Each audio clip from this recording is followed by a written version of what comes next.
studio at Gallery North. I'm Mrs. Grass with your Daily Dose of Art. I want to thank you guys for tuning in yesterday on our lesson about drawing faces. Don't forget to share those drawings with us. We'd love to see them on Facebook at Gallery North or on Instagram at Gallery North LI. On the docket for today's lesson is weaving. Weaving is a fiber art where you take different kinds of fibers like yarn or thread or old shoelaces or ribbons, and you weave them together to make a work of art. Today we're going to give you some tips and tricks on how to make weaving at home using good old-fashioned cardboard, some old yarn or ribbon you have around the house. Before we get started on our lesson though, I have a friend who's going to create with me today. Many of you may know her from our programs here at the studio. She is our homeschool group's art teacher. She's our lead teacher in the summer for our Art Venture summer programs, Miss Megan. Woo! Hey, Miss Megan. Hey, guys. Thanks for joining us today. Miss Megan's here to help us do some weaving today. We're going to do two different kinds of weavings. They're going to be the same style. We're going to use the same technique, but she's going to use different items to weave with than me. So you can see what happens when you use different kinds of things around your house to make a weaving. So let's get started. Okay, before we get started, I have a couple of things to share with you. The first is a list of items you're going to need to have on hand to weave today. The first is our good old-fashioned cardboard. You probably have some of this left over from Monday's project, our sketchbook project. This is the scrap of cardboard I used on Monday. You can see my front and back cover were here. This cardboard is a great material for making a loom, and a loom is the tool that we need to weave. So you can use any kind of cardboard, really. You can use a cardboard box like this, maybe the back of an old sketch pad. You can even use a cereal box, but I have a tip. Your cardboard should be kind of stiff in order for your loom to be strong enough while you're weaving. So a nice thick cardboard is best. Okay? So I'm going to use my scraps from Monday's project.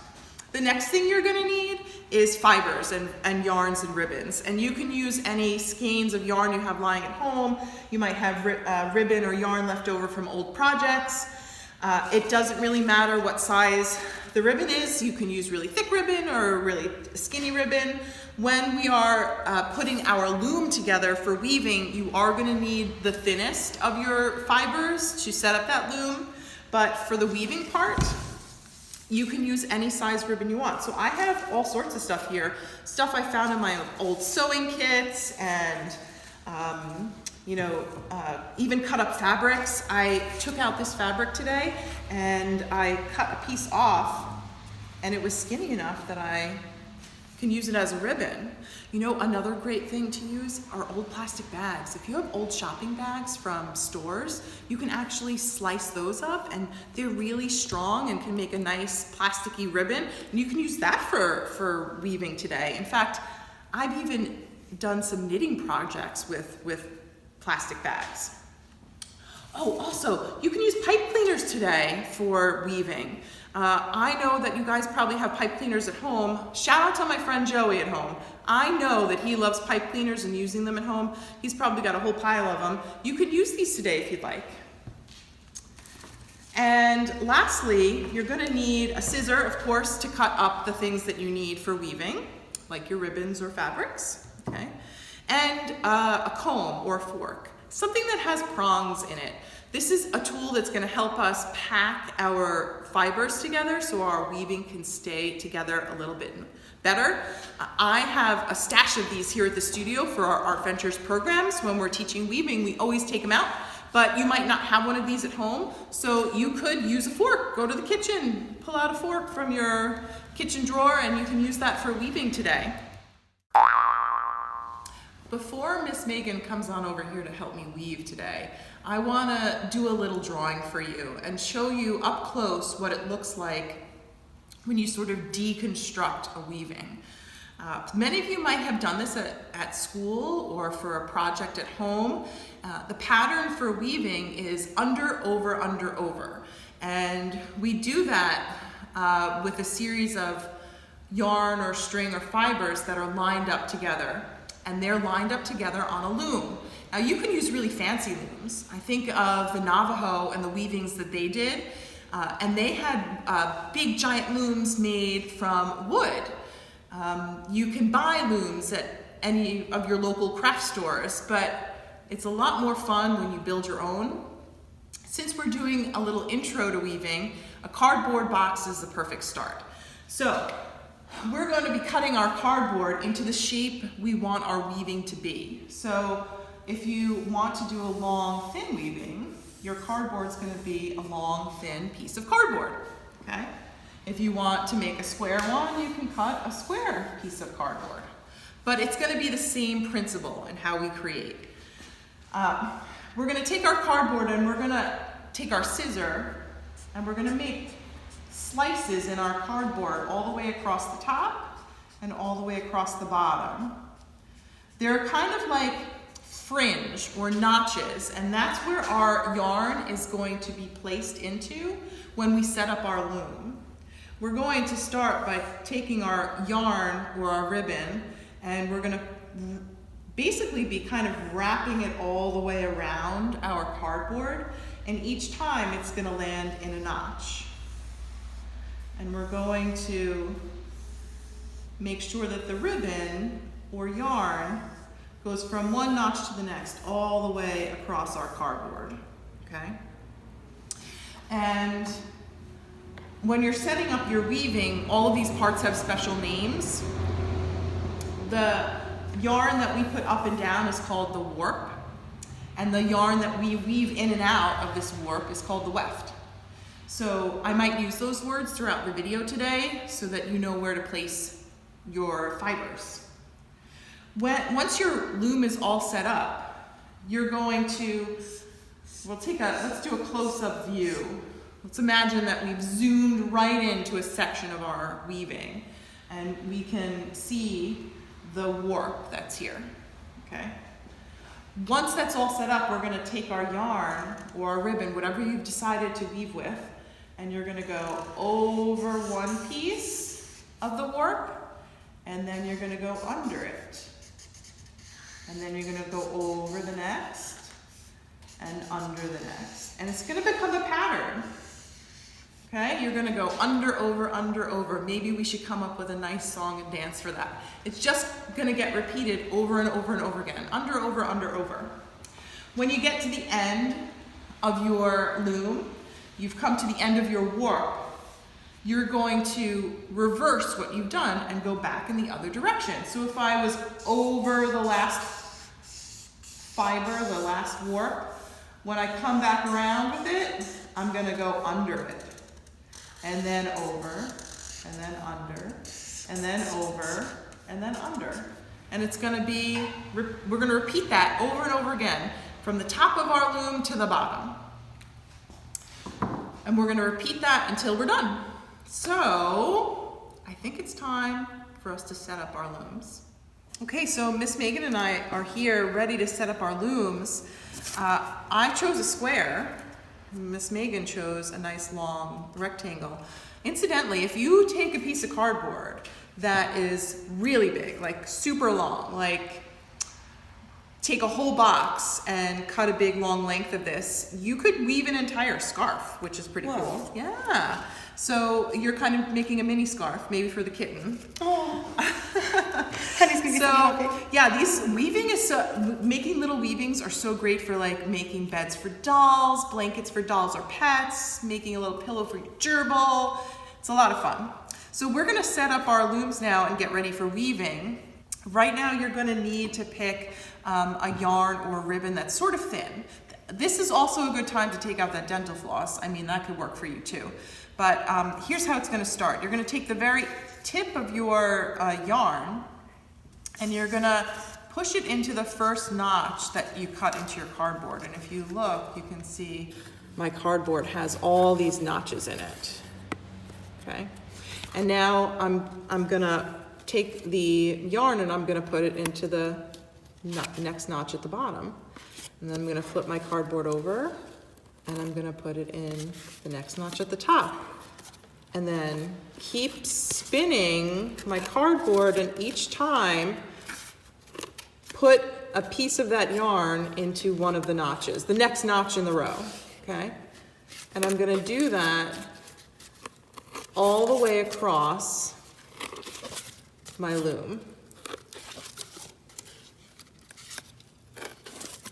And Miss Megan's gonna finish way before I do because she has a skinnier piece of cardboard for weaving, and I have a fatter piece. I chose a square.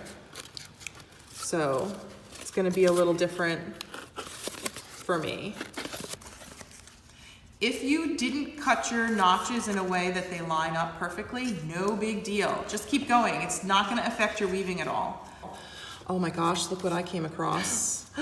A knot, oh my gosh. Okay, not a big deal. Knots can be really frustrating, but you can untangle them. And if they really can't get untangled, then we can cut it and retie a piece of yarn to the end of our length that we have here. I didn't cut a piece of yarn to set up my loom. I left it attached to the skein. The skein is basically this part of the yarn, like the ball. Okay, I left my yarn stuck to that, so it got a little tangled. But I have some tricks with knots. If you just keep pulling, lightly, gently pulling, it'll eventually come undone, and then look at that, my knot's gone. Okay, gotta stay cool and calm when you see a knot. Not a big deal. Miss Megan, are you done setting up your loom? Sure am. Oh my gosh, will you show them in this video here? Yeah. Look at that. So I cut a few too many on one side, but not a big deal. I just stopped my yarn when I couldn't match up to the next point anymore. That's smart. Yeah, look at mine's a little crooked here too. I did my cutting a little funky. Not a big deal though.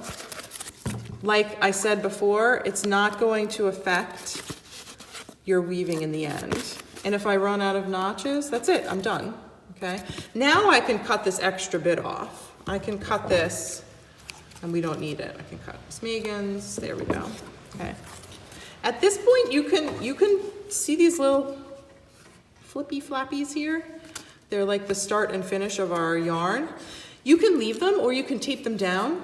If you find that they're getting too loose while you're weaving, you can put a little piece of tape here so that it holds it in place. But the cardboard is pretty strong, so you don't have to do that.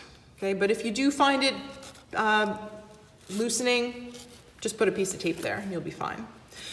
Now it's time to decide what is going to be the top and what's going to be the bottom. The top is going to get all those fibers on it. The bottom, when we flip it, is going to, in the end, get cut so that we can remove our weaving from our cardboard loom. So I'm going to choose which side's going to be the top. This is going to be my top, right here. Okay. All right. So Miss Megan and I have some supplies ready to go, and you should do the same. You should make sure that before you start weaving that you have your loom set up, but you also have all your yarn and fibers ready to go. I've chosen some pipe cleaners and some ribbon and some lacy ribbon and some yarns that I found in a scrap basket. What did you choose, Miss Megan? I got up some old fabric, a few different kinds, and I chose some yarn. And I chose even a piece of ribbon. Oh, nice. Good color combination. Thanks. You know, with fabric, if you have an old t-shirt too, make sure it's okay with mom or dad or whoever is at home with you. You can cut that up too and use it. This was just some fabric we had laying around from our Saturday Art Ventures class with Julia. Julia does a lot of sewing with the kids, so she has a great stash of fabrics. So shout out to Miss Julia and her fabrics. We love them. We're going to use them today. Okay, so here's how we get started. You choose your first fiber that you want to weave with. I chose a white ribbon. Miss Megan chose her yellow ribbon, and I'm gonna find the top of my weaving and the first warp line, and I'm gonna go under it, just like that. And then the next one, I'm gonna hop over. And then the one after that, I'm gonna go under. And I'm gonna repeat that. Hop over one, slide under the next. Hop over, slide under. Hop over, slide under. Hop over, slide under. Hop over, slide under. All the way across. This is a great exercise in building up our hand muscles, again too, and our fine motor coordination, which is so important when training to be better at drawing and sculpting and weaving and crafting and making. So it may seem a little hard at first. You may get a little frustrated, but hang in there. It's worth the wait, okay? So I've gone all the way through, over, under, and I'm gonna pull my fabric across, my yarn or my ribbon across, but I'm gonna leave a little bit sticking out the end, just a little bit, okay? And this is where I'm gonna take my fork or my comb. I'm gonna use the bristles to push up my ribbon so it's at the top now. If you are using something like what Miss Megan's using, and when you push it, it gets a little squishy, you can leave it squishy as part of your design, or you can make it fat like that. When you use a fat ribbon like that, you get to see more of the warp, which is kind of cool. I like that, Miss Megan. Thanks. All right, so we're at the end. Now, if you remember, I said we're gonna reverse our under over. We did under over all the way across. I'm under this last warp line, so I have to do the opposite going back. I have to go over and then under.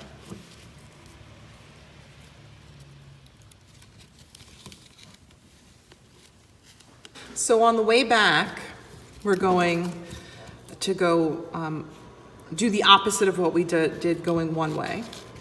So the way I know how to make sure I'm going opposite is that I look at my last warp. See, I have my last warp here. Is my white is under that warp. So I know when I go in the other direction, I have to change how I'm going under and over and do the opposite. So if I'm under the last line, I'm gonna go over it in the other direction. Oh, Mrs. Grass. Yes. I made a mistake. What? I skipped over 2 of them, and now my under over is in every other string. Oh my gosh, let's just check this out because there's really no mistakes in this, Miss Megan. It's gonna be all right. Okay. Oh, I see, under. See that? Under. So you could keep going and that could be part of your design, that's fine. But if I were you, I would just pull my ribbon back out and fix it from where I was accidentally over to. Thank you very much. You're welcome, Miss Megan. So we're gonna keep weaving.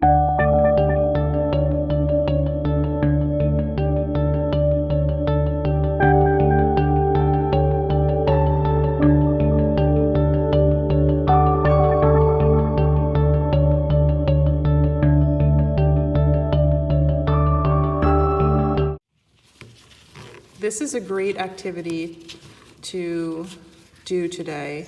Today's sort of a gloomy day here on Long Island. It's raining. This is a nice activity to do. It's sit by a window or sit on your bed, at your desk, and take some time to make a nice little work of art. Now, what would have happened if you ran out of pipe cleaner and it had to end somewhere in the middle? That's okay. I could do a couple of things. I could cut my pipe cleaner at the end and just have one row of pipe cleaner and then pick a new pipe cleaner and do a second row. Or I could go ahead and let's just show you if that was the case. say my pipe cleaner ended there. Oh no, I ran out of pipe cleaner. Uh-oh. I could take another pipe cleaner and I could, or if this was yarn, if I ran out of yarn midway, I could take a piece of yarn and I'd just tie them together and make my length of pipe cleaner or yarn or string long enough so that I could finish. Okay, so this is on a smaller piece, and this is done with some fluffy yarns here. Here's one that went all the way to the bottom, all the way down. This was created by my friend Anthony here. This one's ready to come off the loom, it's done. So I'm gonna show you how to do that. You can see that all of our extra fibers are here on the sides. I'm gonna show you what to do with those too. But you need to have your weaving cut right off your loom before you can do that. So when I'm ready, I'm gonna take my scissor to the back and I'm gonna snip right down the center. And then I'm going to take these hairs and I'm gonna pull them off 2 at a time. Just like that.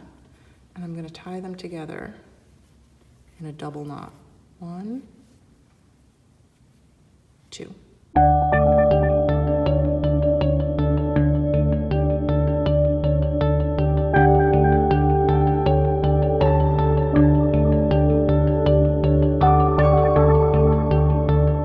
That looks great. There we go. Okay. Maybe you like these strands on the end, and that's fine. That's up to you. You can use your artistic license and decide what you want to do with these extra pieces. Maybe you want them to hang off. But really all you have to do is give it a haircut. Make sure you don't cut any of the warp strands that are at the top or bottom. You can give those strands a haircut if you don't like how long they are, but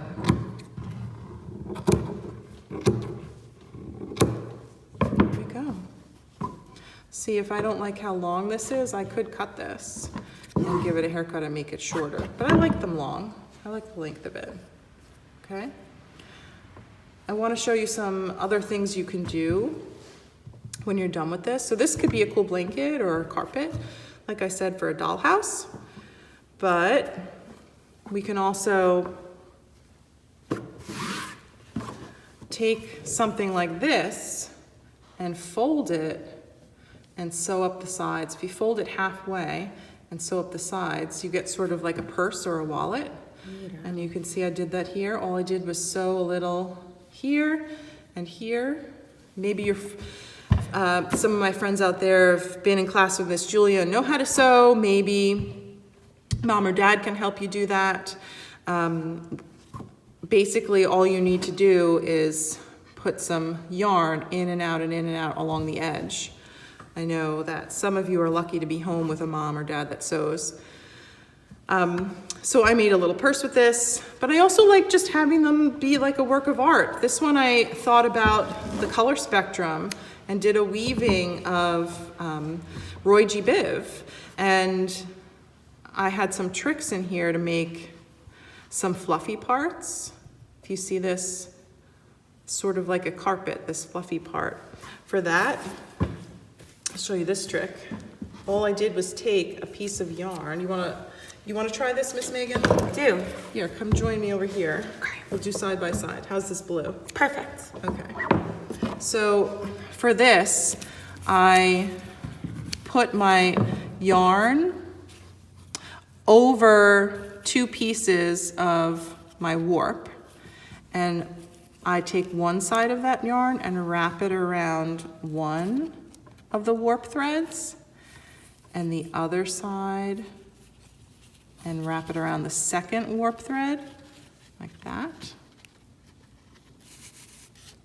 Like that? Just like that. And then I take those 2 top pieces and I pull up. And then you can give it a haircut, and when you do, you get those almost like carpet looking fibers sticking up like that. Or like Roy G. Biv's eyebrows. Yeah, sure. Yeah, there you go. So you can make a cool pattern with it too. All right, guys, Miss Megan and I want to thank you for tuning in today for your daily dose of art. I hope you enjoyed weaving with us.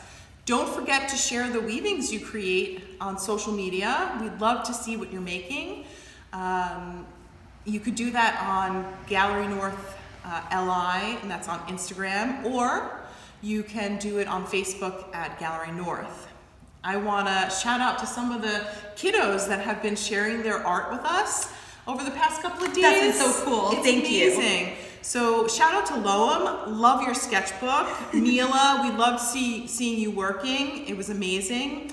And the Cope girls, we loved seeing you at your kitchen table working hard on your sketchbooks. Thank you so much for sharing your stuff. Tune in tomorrow for your next daily dose of art here at the studio at Gallery North, where we're going to be doing a watercolor and wax resist technique. I'm so excited for that. Me What too. kind of supplies will we need? That's a great question, Megan. We're gonna need some watercolors and some paintbrushes and some crayons. If you don't have watercolors at home though, get that food coloring ready. Check your baking cabinet because you could use those too. And if you don't have crayons, maybe you have some oil pastels, you could try that also. So look to our social media for tomorrow's lesson and the supplies you'll need so that you're ready for it. See you guys tomorrow. See you tomorrow. Bye.